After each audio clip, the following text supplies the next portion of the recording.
টি-20 বিশ্বকাপের দল ঘোষণা হতে আর কয়েক সপ্তাহ বাকি। তার আগে আইপিএল এর মাঝেই নাকি বৈঠকে বসেছিলেন রোহিত শর্মা, নির্বাচক কমিটির প্রধান অজিত আগরকর এবং কোচ রাহুল দ্রাবিড়। শোনা যাচ্ছে সেখানে ছিলেন বিরাট কোহলিও। বৈঠকে কোহলি বোর্ডের কাছে জানতে চেয়েছিলেন বিশ্বকাপে তাঁর ভূমিকা ঠিক কি। জানিয়ে দেওয়া হলে এখন থেকে সেরকম প্রস্তুতি নিয়ে পারবেন বলে আশ্বাসও দিয়েছেন।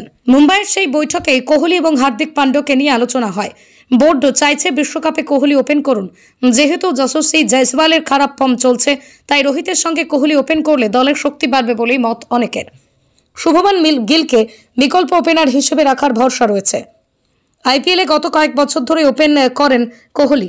এবারের আইপিএলে তিনি সর্বোচ্চ রান শিকারী, তাই বিশ্বকাপে ওপেন করতে নামলে কোহলির অসুবিধা হওয়ার কথা নয়, মত আগরকরদের। যদি সেটাই হয় তাহলে যশস্বী বিশ্বকাপের দল থেকে বাদ পড়তে পারেন। তবে এখনও দল ঘোষণায় অনেকটা সময় বাকি থাকায় শেষ মুহূর্তে অনেকে কিছু বদলাতে পারে। রান পেতে শুরু করলে শেষ মুহূর্তে বিশ্বকাপের দলে ঢুকে পড়তে পারে।